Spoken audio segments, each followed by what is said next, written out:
21 अक्टूबर 1943 को यूनाइटेड भारत का पहला प्रधानमंत्री सुभाष चंद्र बोस घोषणा हुई थी।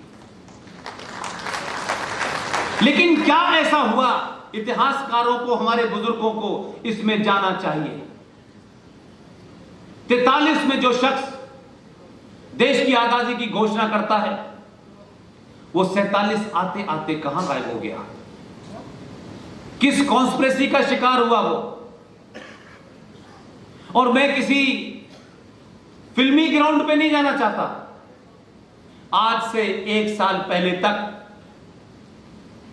जब तक मेजर जनरल जीडी बख्शी और RS सिंह जैसे लोगों ने इस काम के लिए हमें चुना और एक मुहिम चलाई कि भारत के प्रधानमंत्री श्री नरेंद्र मोदी को इस पूरे वाकये से जो ऐतिहासिक तथ्य हैं उनके सामने लाके रखेंगे, और उन्होंने हमारी बात भी सुनी।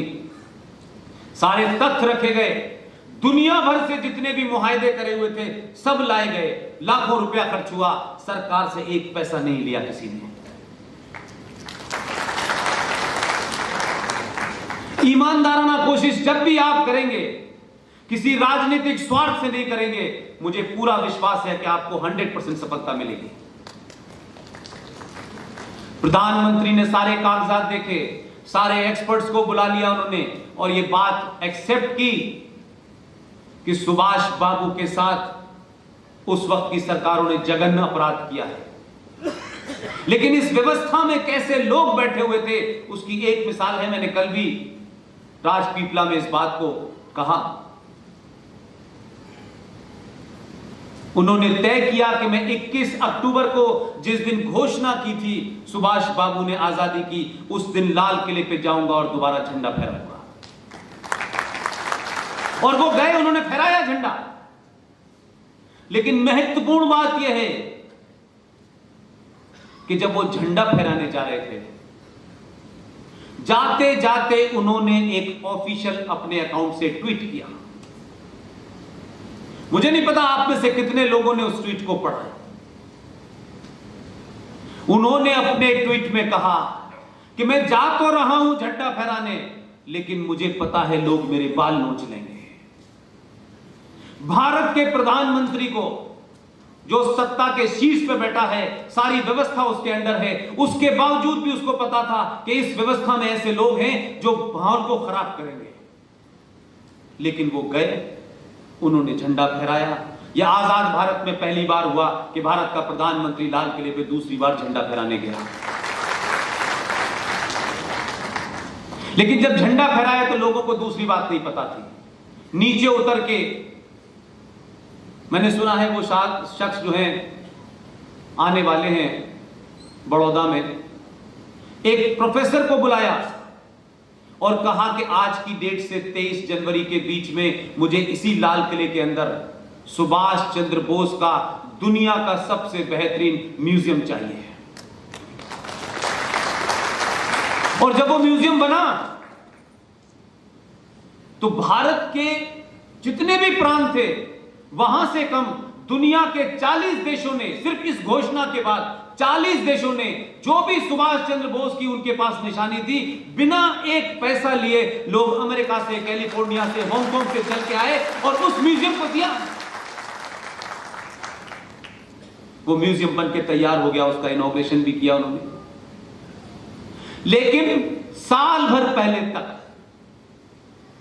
भारत के आर्काइव में एक डॉक्यूमेंट था जिसके बारे में मैं कई सालों से कहता था। उस डॉक्यूमेंट में क्या लिखा हुआ था? उस डॉक्यूमेंट में लिखा हुआ था, Subhash Chandra Bose is a war criminal. यह किसने लिखा था? यह किसके इशारे पे लिखा गया था?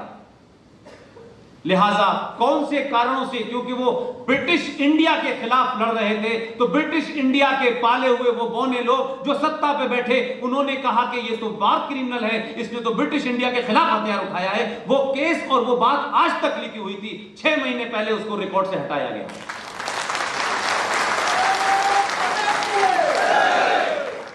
लिहाजा राजनीतिक लड़ाई तो बटन से लड़ी जा सकती है,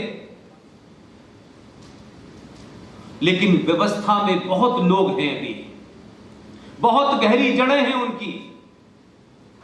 वो लड़ाई 24 मई 2019 से शुरू हुई है और इस लड़ाई में आप सबका साथ चाहिए। ये बात अलग है कि विकास तो जितना होना था वो हो गया है। मैं ये बात इस तकलीफ के साथ कह रहा हूं कि धारा 370 के हटने से अगर समस्या हो, कोई विरोध हो, कोई कंट्रोवर्सी हो तो भारत के अंदर होनी चाहिए। लेकिन 2.5 लाख लोगों का बंगाली जुलूस निकाल रहे हैं जिन्हें आपने कपड़े दिए थे कि भाई ये हम मानेंगे नहीं और 35 पे हटाएंगे। अब वो 35 में किसी बाल्टी को, लोटे को समझ रहे हैं तो बात अलग है। हम अपने घर में बाल्टी कहां रखेंगे, लोटा कहां रखेंगे, इसमें आप कौन है भाई? यही पाकिस्तान का हाल है। लेकिन क्यों कि आपके आदमी को अब सुनने की आदत थोड़ा कम हो गई है, लिहाजा बड़ी तकलीफ है। तो जो उनके प्रॉक्सी भारत के अंदर हैं वो कैसे इस बात को जिंदा रखना चाहते हैं कि कश्मीर के लोगों के साथ बहुत अन्याय हो रहा है। मैं मानता हूं जो बात मैंने शुरू में कही है कि इसको इतिहास कैसे लिखेगा मैं नहीं जानता, लेकिन मैं जीवन में कोई काम तत्कालिक उसके लिए कभी नहीं सोचता, न करता। इसलिए जब उसकी एनालिसिस भी करता हूं तो मैं उसी पस मंजर और उसी बैकग्राउंड में करता हूं। भारत के इतिहास में आजादी, तथाकथित आजादी के बाद जब यह देश 2 टुकड़ों में बटा और 1971 की वॉर में जब आपने 93,000 फौजियों को बांग्लादेश में सरेंडर कराया था और उस वक्त सत्ता पे लोग जो बैठे हुए थे उन्हें गांधी जी के साथ जिन लोगों ने कुछ गड़बड़ की और उस गड़बड़ होने के बाद वो मैडम प्रधानमंत्री बची, उसका कर्ज चुकाने के लिए 93,000 लोगों को छोड़ दिया गया। लिहाजा आपने लोग तो छोड़ दिए, लेकिन हुआ क्या? हुआ यह कि उसके बाद एक डॉक्ट्रिन बन गई पाकिस्तान के अंदर। उस डॉक्ट्रिन का नाम था, रावलपिंडी में जो बनी, bleed India with 1000 cuts, Bharat को 1000 जख्म दो जो रिश्ते रहे, क्योंकि सीधे कन्वेंशनल वॉर में पाकिस्तान आपसे नहीं लड़ सकता था। तो 40 साल तक आपके देश में 5000 हमले हुए, कोयंबटूर से लेकर के गुजरात, और आप सब तो उसके भुक्तभोगी हैं। ये बात अलग है कि जिसको आपने चिन्हित कर लिया था उसे दौड़ा दौड़ा के मार भी दिया। बाकी जगह की तो हालत यह थी कि इस देश का सबसे बड़ा सूबा, सबसे बड़ी जनसंख्या वाला राज्य, सेकुलरिज्म और सेकुलरिज्म की आड़ में मुसलमानों का आतंकवाद और मुसलमानों का कम्युनलिज्म को बचाने के लिए एक नया जुमला गढ़ा गया कि नहीं, सेकुलरिज्म बहुत अच्छी चीज है। यह एक ऐसा सेकुलरिज्म था जिसमें मेजॉरिटी कॉर्नर पे खड़ी हुई थी और माइनॉरिटी जो है सर चढ़ के हत्याएं करती है। उस राज्य के मुख्यमंत्री ने 2012 में अपना मैनिफेस्टो जारी किया और उस मैनिफेस्टो में लिखा कि हम पावर में आएंगे तो जो मुसलमान आतंकवादी जेल में बंद है हम उन्हें छोड़ देंगे। यह सेकुलरिज्म था। यह बात अलग है कि वो एक बार आने के बाद फिर कभी नहीं आए।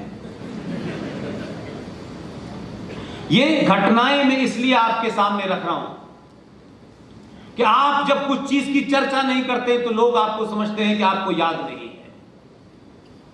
साध्वी प्रज्ञा के ऊपर सवाल उठाने वाले लोग, उन्हीं लोगों से पूछता हूं मैं, कोयंबटूर बम धमाकों के अंदर 53 लोगों की, हिंदुओं की हत्याएं हुई थी। 53 लोग मारे गए थे कोयंबटूर के अंदर।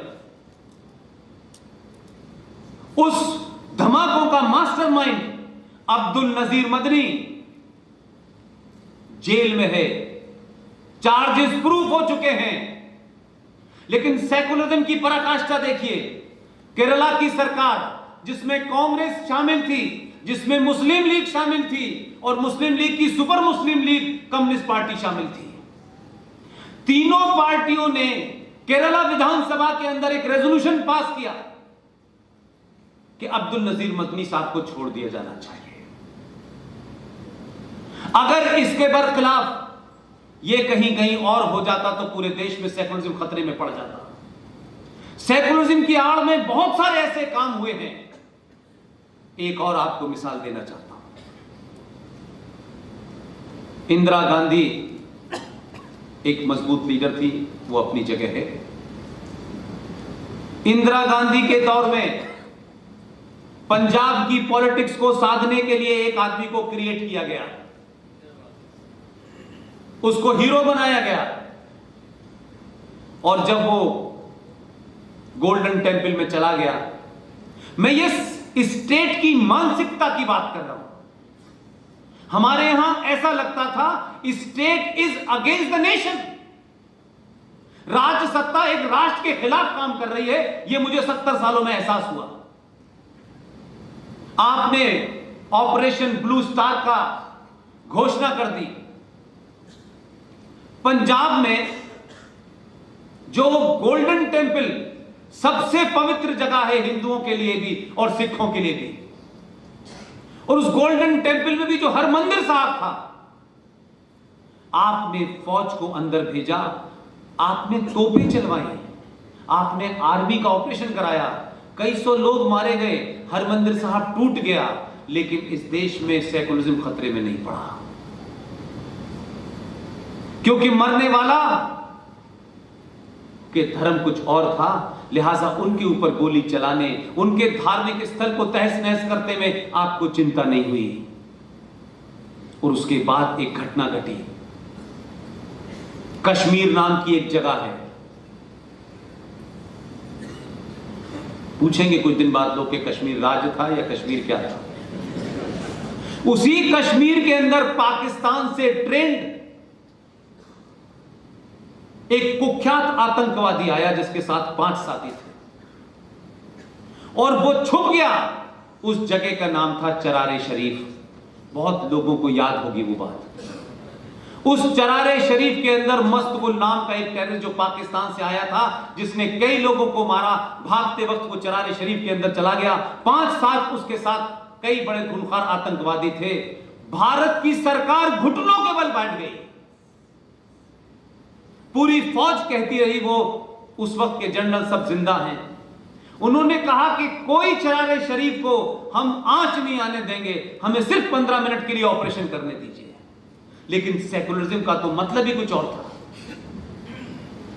15 से 20 दिन तक उन 7 खूनखार आतंकवादियों को पंजाब के एक 5 स्टार होटल से डेली सुबह शाम खाना जाता था। वो तय करते थे कि क्या खाना है क्या नहीं खाना है। सरकार बराबर उनसे बातचीत करती रही। आखिर में उस वक्त की राज सत्ता ने आर्मी की बात नहीं मानी। चरारे शरीफ पे कुछ हो जाएगा तो कुछ लोग नाराज हो जाएंगे, और वो नाराज हो जाएंगे तो देश टूट जाएगा। ये डर आपकी सत्ताओं ने बनाया। 25 दिन के बाद 2-2 वक्त 3-3 वक्त भारत सरकार के मेहमान रहने के बाद उनकी शर्त मानी गई। मस्तगुल हवा में AK-47 चलाता हुआ अपने 5 साथियों के साथ भारत की आर्मी के सामने पाकिस्तान चला गया। यह था सेकुलरिज्म।